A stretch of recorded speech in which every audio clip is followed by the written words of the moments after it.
À Kinshasa, le chef de l'État a pris part à l'audience solennelle publique de la rentrée judiciaire 2021-2022 à la Cour de cassation. Les mécanismes juridiques sur la répression des infractions en flagrance en droit positif congolais pour faire face aux détenteurs des immunités.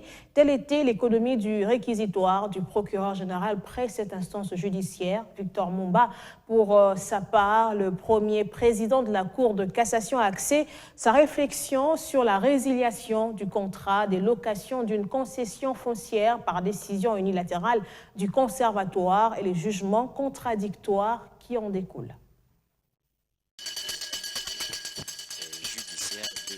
C'est la rentrée judiciaire 2021-2022 à la Cour de cassation. Et le magistrat suprême a rehaussé de sa présence au cours de cette audience solennelle et publique, devant toute la représentativité des institutions ainsi que des juridictions judiciaires civilo-militaires du pays. L'audience est ouverte par la plaidoirie du bâtonnier national, Maître Matadi Wamba, juste après la lecture de l'extrait des rôles par les greffiers. Puis, c'est au tour du procureur général de cette cour qui penche son réquisitoire sur la répression des infractions flagrantes en droit congolais et les recours aux immunités par ce qu'il qualifie de criminels des deniers publics. Texte légaux à l'appui, il propose comment surmonter cet écueil. Le recours à la flagrance permet également à la justice de rattraper notamment les nombreux bénéficiaires des immunités de poursuite qui considèrent celles-ci comme un acquis et qu'ils défendent jalousement. En effet, personne n'ignore que la plupart d'auteurs présumés des infractions de détournement des deniers publics, de corruption, de concussion et autres crimes économiques se recrutent en grande partie dans cette catégorie et sont ingénieux dans des positionnements qui puissent les aider à échapper à des poursuites judiciaires le moment venu. Le sujet reste donc d'actualité, car si ce mécanisme est bien compris et bien appliqué, il peut aider notre justice non seulement à éviter la lenteur dans le déroulement des procès, mais aussi à réduire tant soit peu les cas consacrant l'impunité. Le contrat de location des concessions foncières, particulièrement la résiliation unilatérale par les conservateurs de titres immobiliers, était à la base d'un flux de conflits et des affaires dans l'année judiciaire passée, constate le premier président de cette instance judiciaire.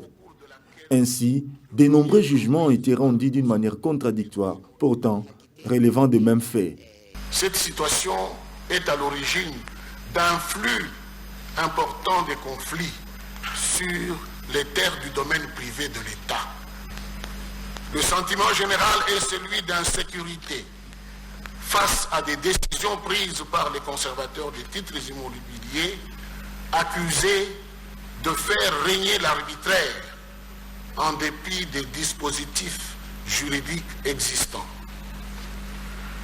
Le juge du contentieux du contrat de location est aussi accusé d'indifférence coupable à l'égard de cet état de choses alors qu'il doit être le strict serviteur de la loi. Face à cette problématique qui met en cause la règle de consensualité, la Cour de cassation en tant qu'instance suprême de ces juridictions concernées décide de s'y atteler fermement au cours de cette année judiciaire ouverte. Il se constate parfois des lectures différentes selon le juge pour solutionner différents contentieux du contrat de location dont ils sont saisis. Face à toutes les questions autour de ce contentieux qui garde toute son intensité dans les débats devant les cours et tribunaux de l'ordre judiciaire, il revient à la Cour de cassation, placée au sommet de cet ordre et de par sa suprématie doctrinale, de mener une réflexion sur l'essence et la portée des dispositions légales et réglementaires relatives au contrat de location pour en déduire une exacte application. Dès la plaidoirie au réquisitoire du procureur général, en passant par l'exposé du premier président, cette rentrée judiciaire à la Cour de cassation en présence du magistrat suprême et de la ministre d'État à la justice marque la volonté de cette instance judiciaire de contribuer au rayonnement de la justice congolaise.